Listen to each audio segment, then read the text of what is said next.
গণিতের ধারাবাহিক পর্বে স্বাগতম সবাইকে। আমি আপনাদের সাথে আছি মোহাম্মদ জুয়েল হোসাইন। তো আমরা আজকে যেটা আলোচনা করব সেটা হলো ক্ষুদ্র সঞ্চয় ভবিষ্যৎ অষ্টম শ্রেণীর সাধারণ গণিত, যে গণিত বইয়ের নতুন সিলেবাস 2024 সালের সিলেবাস আলোকে। যে এখানে আজকে আমরা 6 নম্বর যে অনুশীলনী হলো ক্ষুদ্র সঞ্চয় ভবিষ্যৎ গড়ি, এই অনুশীলনেরই 6 নম্বর অঙ্ক।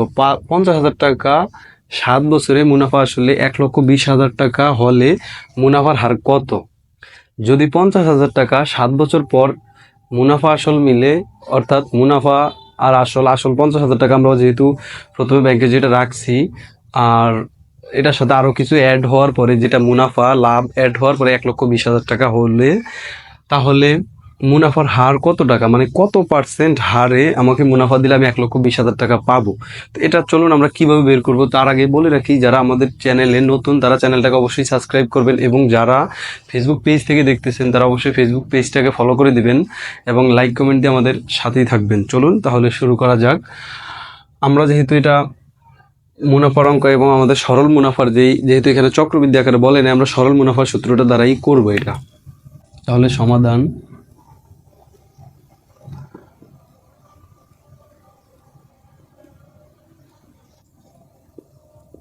আমরা যেটা জানি সেটা হলো একটা সরল মুনাফার সূত্র আমরা জানি, সেটা হলো I = P/N, যেখানে I হলো সরল মুনাফা, P হইল আসল, R হইল মুনাফার হার, N হইল সময়। তো আমরা এখানে একটু সাইড নোট দিয়ে মানগুলাকে বের করে নেই।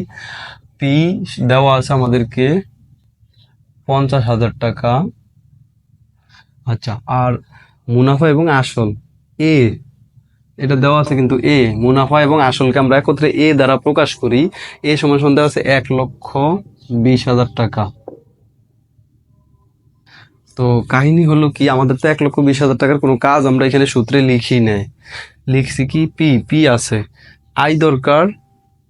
তাহলে আমাদের কি দরকার? আই দরকার। তো আই মানে কি? সরল মুনাফা হবে P,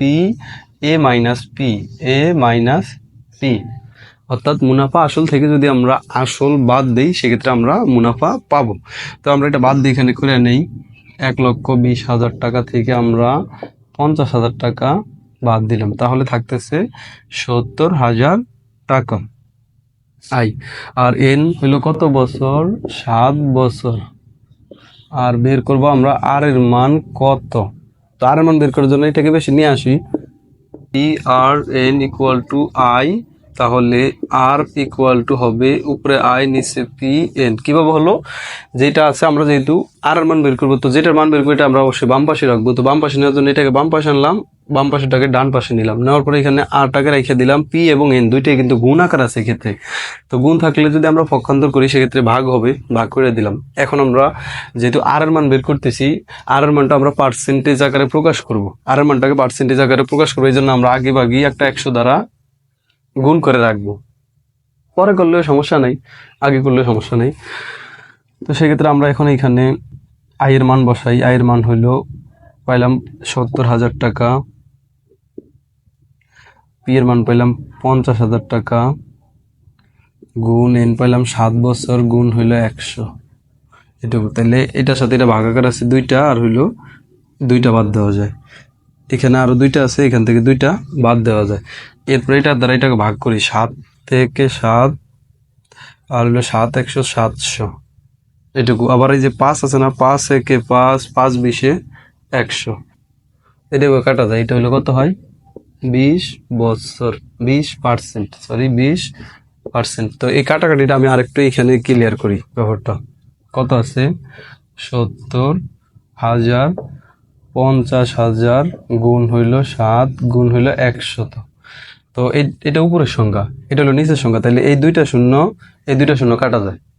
1 থাকলে কোনো সমস্যা, 2 শূন্য কাটলাম। এখান থেকে 2টা শূন্য, এখান থেকে 2টা শূন্য কাটলাম। কাটার পর এখানে থাকতেছে 700, আর এখানে থাকতেছে 5 গুণ 7।